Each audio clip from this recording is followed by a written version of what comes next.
kick rest up? Yeah, I mean, it's been so fun, like, putting this group together. Like, obviously, you know, once we get into the real heat of battle, like, that's where, you know, those relationships are really going to show of, like, how we stick together. And, you know, there's be highs, there's be lows, but so far, like, it's just been amazing. When you combine Caitlin Clark's role as Peacemaker with WNBA body slams at the WWE level, what do you get? Oh, just another day at work for Sophie Cunningham, who was struck so severely that the referees need counseling. However, Caitlin Clark did more than simply stand there. She arrived like the year's best colleague, and you recall Sophie saying she's willing to work hard for her team. Yes, she tried out for the Fast and Furious 11 Elbow Edition in this game. Yeah, Sophie's a dog. She just is, she's a competitor. She's versatile, so she allows us to do different things. Like, she plays with such a toughness. You know, she's huge, and she's going to be for us all season long. But what she brings from an energy standpoint, she raises the level of play of everybody around her as soon as she steps foot on the floor. Hell, even on the sideline. I mean, her communication, everything. You know, she's definitely an X factor. The Washington Mystics, the WNBA's response to a group effort in which each participant's task is to play dirty and pray for whistles, because the Mystics believed no one would notice when they traded in their basketballs for brass knuckles on this momentous day in basketball history. But spoiler alert, everyone did. Sophie Cunningham in particular, who essentially had to body check her way out of a WWE crossover show. Fever should be allowed to just be hit and thrown to the ground or any of those things. She meant to shove her. There's no question. It was a non-basketball play, okay? That is clear. It was not within the realm of basketball. It was a shove. She was frustrated. She was upset.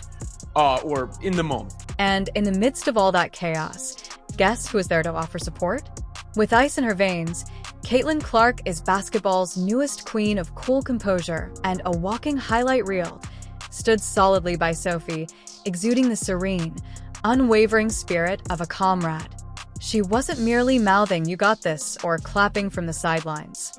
No, she completely embodied what it is to have someone's back. However, let's take a moment to go back in time and play this chaotic soap opera of a game. Because the drama didn't appear out of nowhere, it caused a stir and garnered media attention. People that have been in the league 5 years, people that have been in the league, you know, 10 plus years, and having that balance, I think, is really going to help us. And have been around a lot of really good players, and she uses her voice a lot, but everybody really listens to her.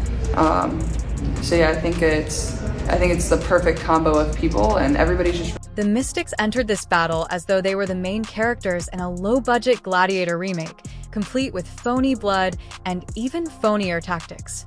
Elbows are supposedly required and executed with Olympic-level accuracy, while passes are optional to, sportsmanship. They were left at the airport with their bags and a feeling of embarrassment. It was more of a street fight with a scoreboard than a basketball game. Every time the referee blinked, a small altercation started. You would think they were vying for the final piece of pizza at a family get-together rather than preparing themselves for the playoffs. They prospered in the pandemonium. Want to show the Fever a little something. But at the same time, that's not that out of the ordinary for my basketball watching life or even playing life, where people fight for position, somebody shoves the other person, and that's it.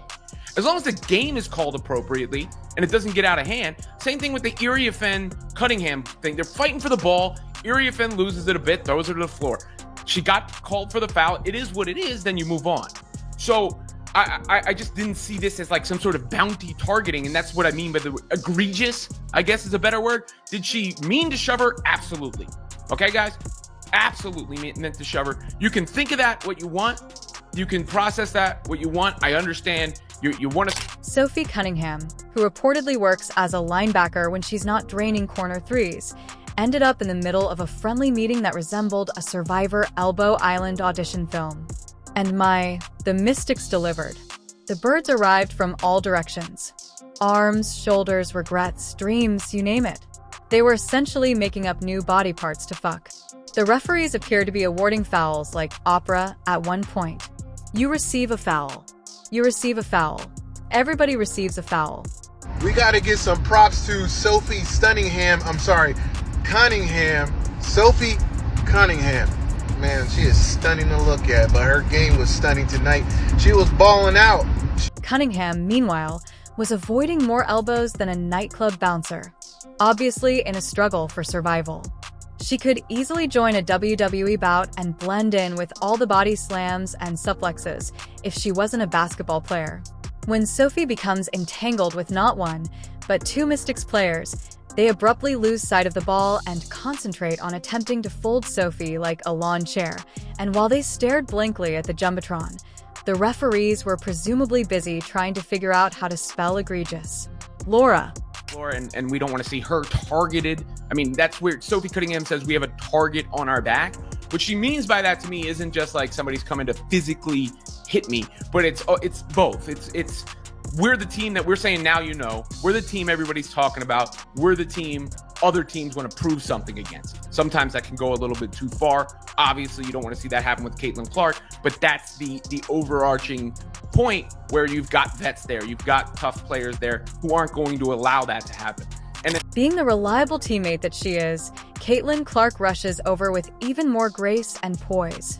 Not with her fists, because this isn't hockey. Her inner monologue is nearly visible. This is what you guys call defense. Really? She tells Sophie, "Look, I got you." The same one you offer your pal at breakfast when you're prepared to use verbal abuse.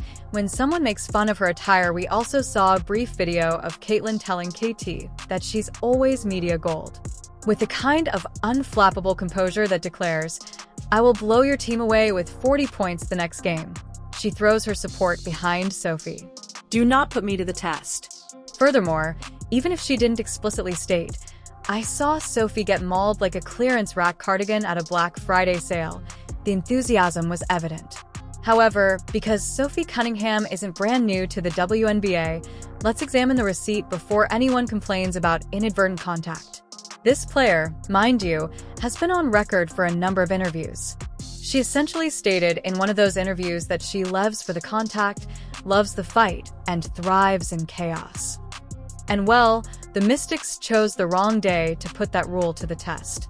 It's just kind of who I am. I want to pour into my team as much as possible, and I'm pretty in tune with my body. I can read a room pretty well, and so when I see we're lacking a little bit, you got to step up. But if we're good, you're just there to encourage and give people confidence. Let's go to a delightfully old-fashioned image of Sophie from Satan's Day, when she is smiling broadly and stating, "You want to play physical cool, let's dance."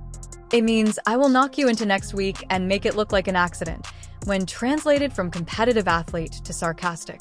Sophie did not exactly RSVP with an apology, even though the Mystics may have started the conversation. In case you were wondering, was the entire game dirty? To be clear, though, this was more of a demolition than a basketball contest. Shirts and a derby, it appeared as though the Mystics were playing full combat dodgeball with invisible dodgeballs each time they came up on the floor. Screens became schvees, and drives became simulations of landmines. Compared to a clearance shoe sale, there was greater pushing in the paint. Hey, listen, Carver Hawkeye is one of the best environments I've ever been in, let's be honest. But watching Caitlin Clark just show her team how good Carver can be was amazing. The environment was insane. But, besides the 36-foot shot she made, which I do have a clip of that, I'll post it, it's amazing, obviously. Broke her own dang record and looked so smooth. With righteous outrage and just enough snark to make her fouls look noble, Sophie, who reportedly arrived at the arena with a target on her back, retaliated in the only way she knows how. Furthermore, she was the only one who was prepared to express through body language that, "You want this smoke because I am the smoke." However, it wasn't even the pushing that was the highlight. When the Mystics attempted to ambush Sophie as if they were trying out for Real Housewives of Elbow County, it was Sophie's response. She didn't fail.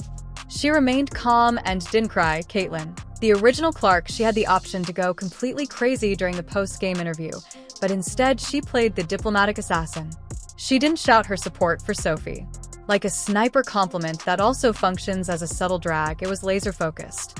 We have one another's backs. Translation: you're not even skilled at acting dirty, as we witnessed. They are already now attacking Sophie Cunningham.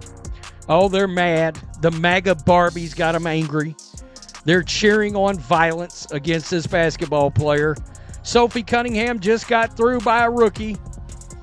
And here we go. Shot too strong there from Olsen. Cunningham pulls use that feistiness. There you go. He is fierce in the game. And I know it wasn't announced that Caitlin Clark wouldn't play until right before. This is a preseason game where Clark is not available. In the meantime, the Mystics persisted in aggressively misinterpreting the rules and redefining defense. Their offensive was more about running into people and hoping that the whistle was broken than it was about having a scheme. I think their coach gave them a playbook called WWE SmackDown Basketball Edition at one time. And thank God, the referees saw nothing. They would have likely asked Sophie whether she was flopping when she was tackled by a moving van in the middle of the court, but she managed to hold it down. She never once gave the Mystics the joy of witnessing her rant. Instead, she gave them something much more annoying. Existence unwavering, unmoved, and unrepentant presence. It would be impossible to discuss Sophie without revisiting her most famous interviews, in which she basically states, "I don't start fights, but I definitely finish them." Sophie Cunningham. She was the lead scorer of the entire game for both teams. She has always been absolutely clear, whether it's during post-game press conferences or awkward situations where she jokingly threatens to out-hustle everyone in the stadium. Pushing her around and expecting a thank you message is not acceptable. Here's another video of Sophie grinning during an interview and stating, "Physicality doesn't bother me. It fuels me."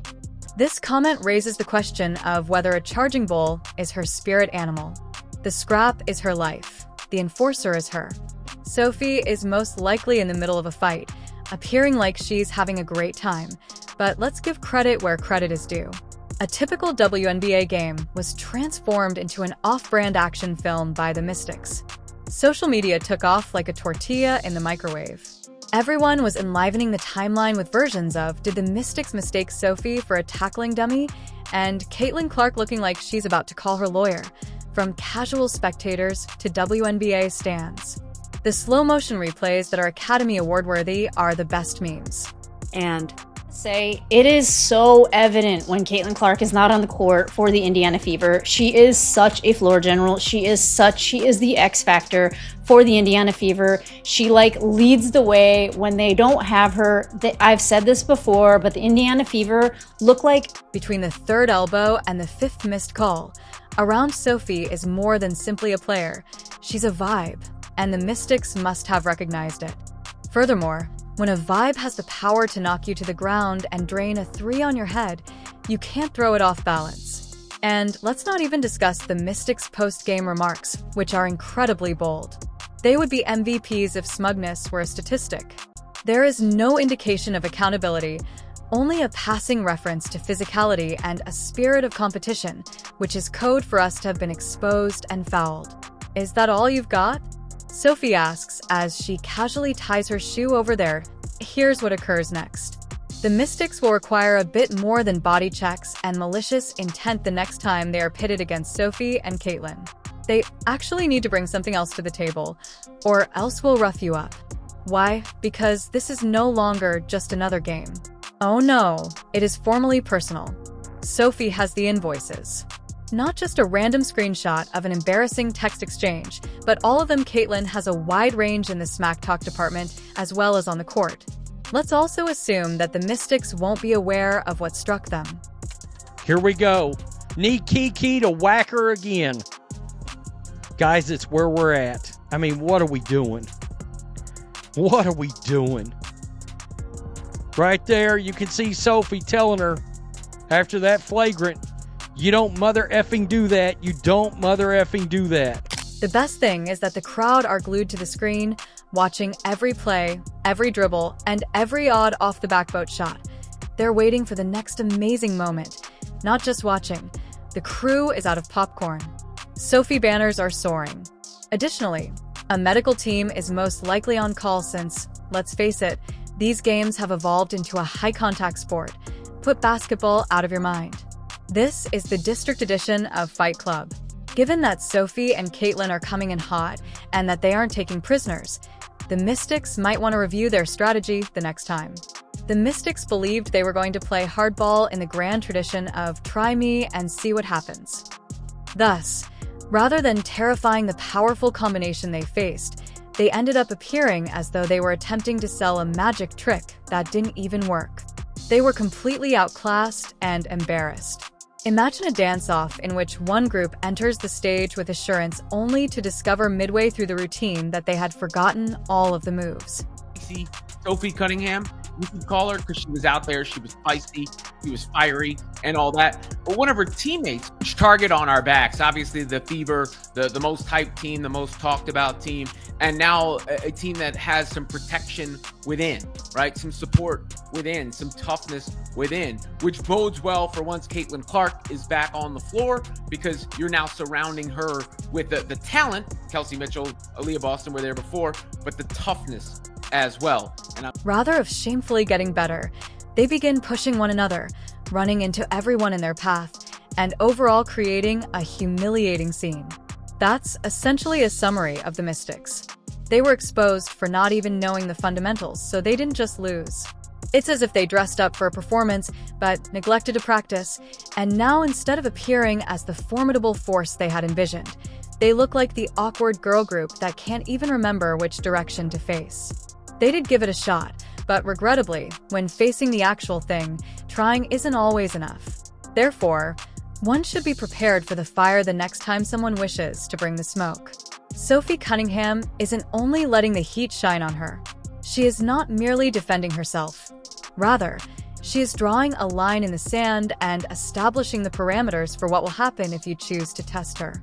Oh no, she is firing back with both barrels blazing. The crazy moment that happened within this really good game, Kiki Arafin getting a flagrant foul, and then also Brittany Sykes getting a flagrant foul, all on the same player. Along with Caitlin Clark, let's just say that she makes the ideal backup. She is supporting Sophie like a quiet assassin, but she is not the kind to make a huge show of it. Imagine her as the expert sniper waiting for the ideal shot from a distance with a steady hand.